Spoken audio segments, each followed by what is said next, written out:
Hi, everybody. Kelley Hatlee here with Macoupin County Indivisible and Macoupin County Democrats. I'm joined this evening by Mike Heyen, who is running for Macoupin County Board in District 5 out of Gillespie. Mike, welcome. Thank you. It's nice to be here. Good to see you again. Yeah, good to see you too. So, the first question I have for you is why do you want to serve on the county board and why now?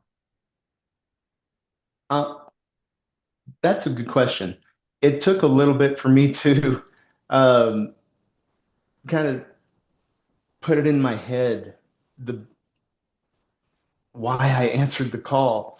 Um, and it's the funniest thing because I was actually spending some time with myself, trying to decide on what's next for me and where to go. And I'd always joked with my wife that should run for mayor.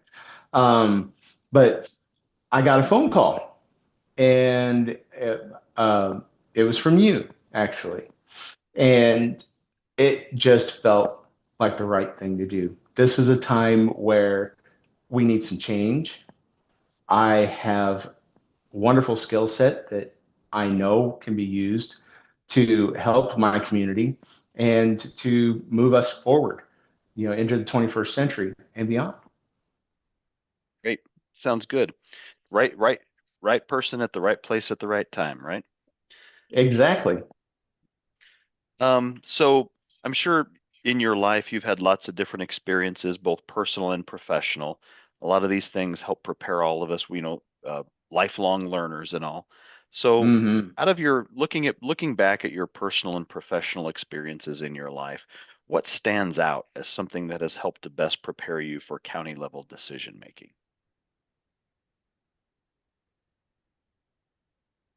You know, all of my career has involved being hands-on and results driven. There's never a time that I haven't had to really get involved in the decision making. Um, there's no specific time. It has been the culmination of my career that has brought me here. And I plan to serve with everything that I got. Awesome. I like the sound of that. So being on county board, I hear a lot of talk about money and budgets and things like that. I don't care who you are, whether you're an individual or a business or a county government, there's only so much money to go around, right? Right. Something we can all relate to. And also just competing priorities, whether they're personal priorities, party priorities. So, how do you approach or how do you envision yourself approaching decisions that involve limited resources and maybe some different competing priorities? How would you approach those problems? There is a lot to unpack there. Let me let me see here. In the competition for the resources, you, there has to be a meeting of the minds. There are the wisest and those who really do know what needs to be done and understand how to get that done. Then there's guys like me who step into the ring and go, "Hey, that sounds like a good idea, but how do we do that?" And you, it's all about being informed, knowing what resources are available to you, and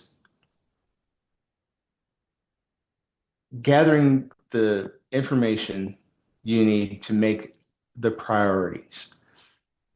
It's not always the squeaky wheel that needs the grease. It's the one that fell off that needs to be replaced. It's kind of like that. It's like, well, you can have a squeaky wheel and it run just fine, but you got to really focus on what's broke and not what you think is going to break. And from a county perspective, um, there's a lot that's broken, but what do we really need to fix to strengthen us and make the next fix even stronger than it was before? So it's going to take some work. I'm there.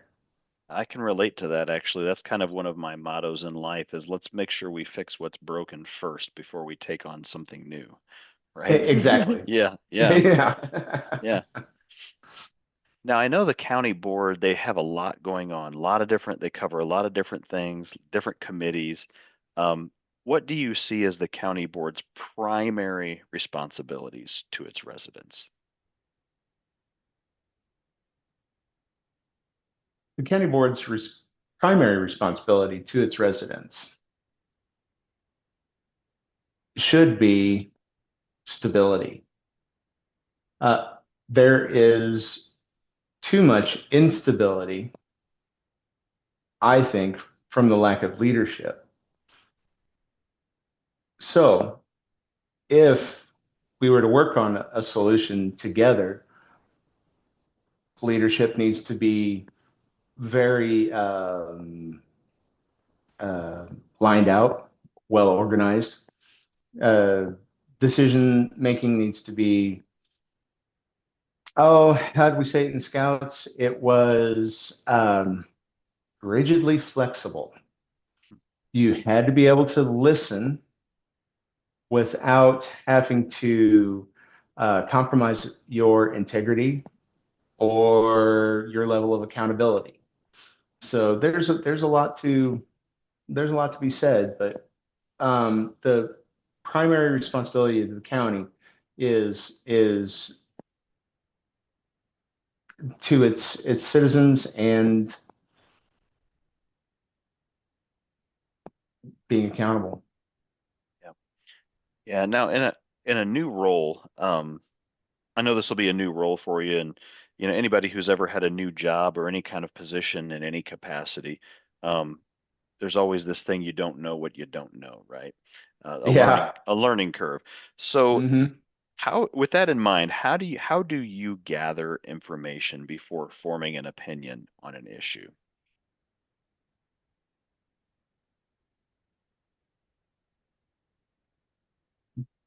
Gathering information on an issue before a decision's made, uh, you have to find your sources.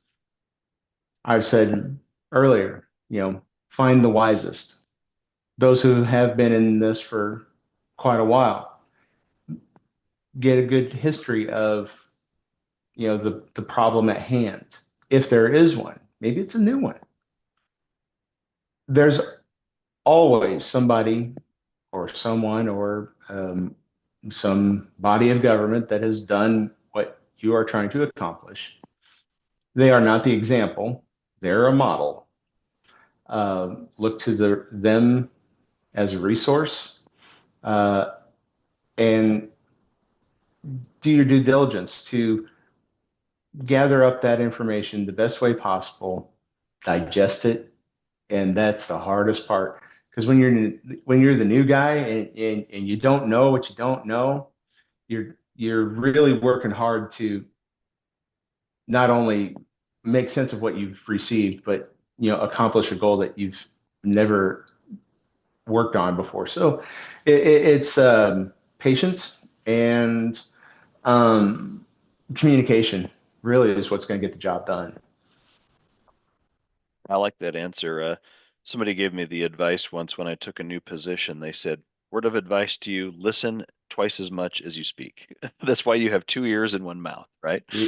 They Yeah, were absolutely correct. yeah. Yes. So even in the best run organizations, there's inevitably going to be differences of opinion, differences of agendas, things like that. So take us back through your life experience and describe a time when you had to work with people who disagreed with you. How did you handle that?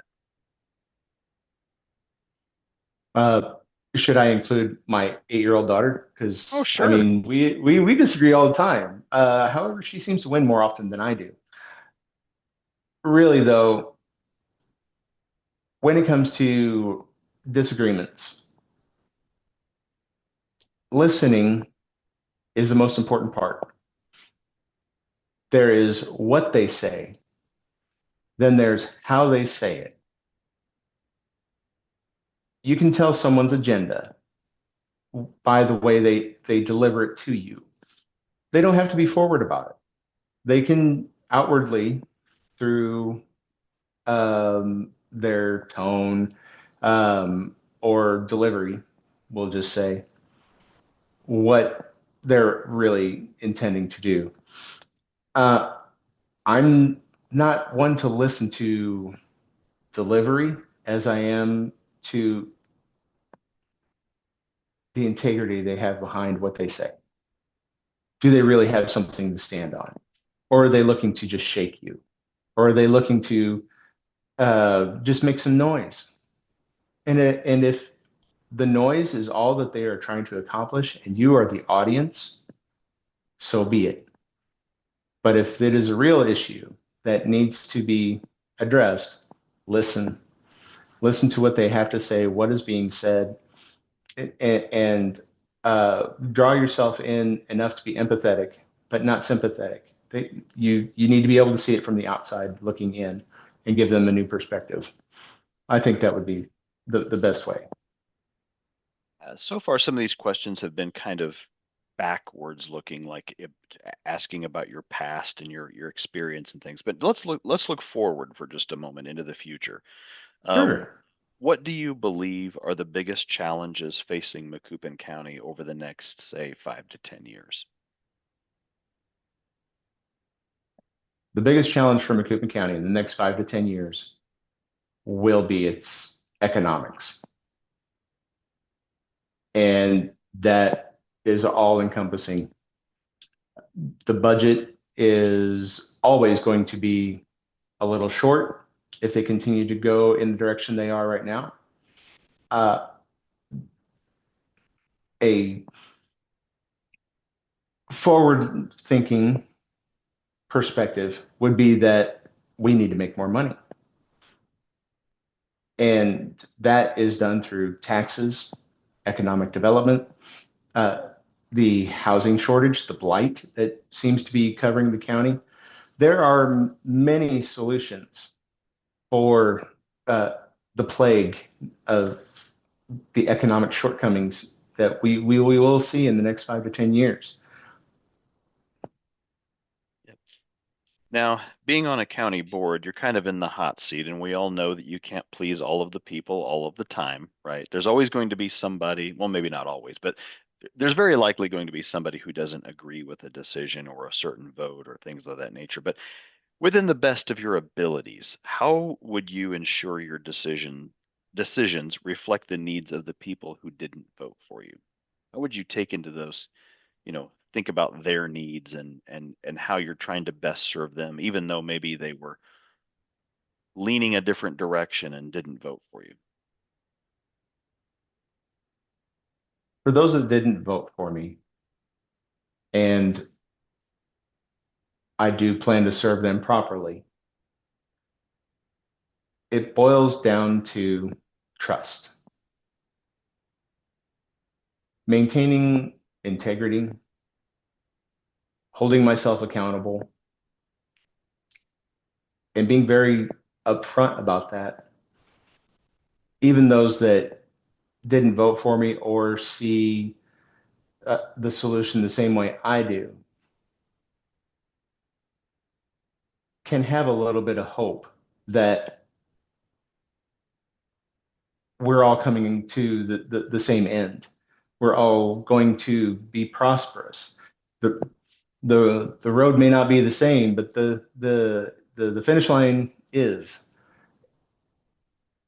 That's how I will uh, be able to work with those that didn't vote for me, is holding myself accountable and being upfront about it, maintaining my integrity. That's how I plan to do it. We've we've mentioned that word accountable a few times tonight, and it's obviously accountability in government is very important. What does accountability look like to you as an elected official on the county board? What does that mean to you to be accountable to your constituents? Accountable to me is transparency. What I say is what I do. I will not add a gray area. There is a lot to be said for keeping it transparent, uh, keeping it out front. Accountability is important, and I describe it as being transparent. Who I am, what I plan to accomplish, who I'm talking to. It's all out there. I'm not going to hide it. Last question.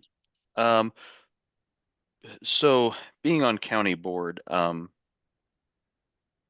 a lot, like I said, there's a lot of different things the county board members do. They're on different committees. Plus, it's not a full-time job. I mean, so you're juggling life and work and county board responsibilities. So, with all of that in mind, what kind of a county board member do you envision yourself being, like on the day-to-day basis? How do you plan to stay in touch with the concerns of people in Macoupin County while managing all of that as a board member? It's funny that you say that because in scouting, we always told parents and volunteers, it's only 15 minutes a week. 15 minutes a week, and you can get everything done with your scout. And it was never 15 minutes a week. Did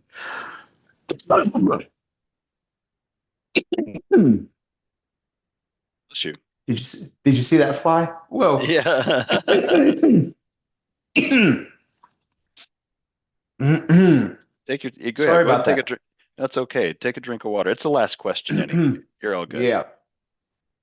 Um, so what I'm getting at is that um,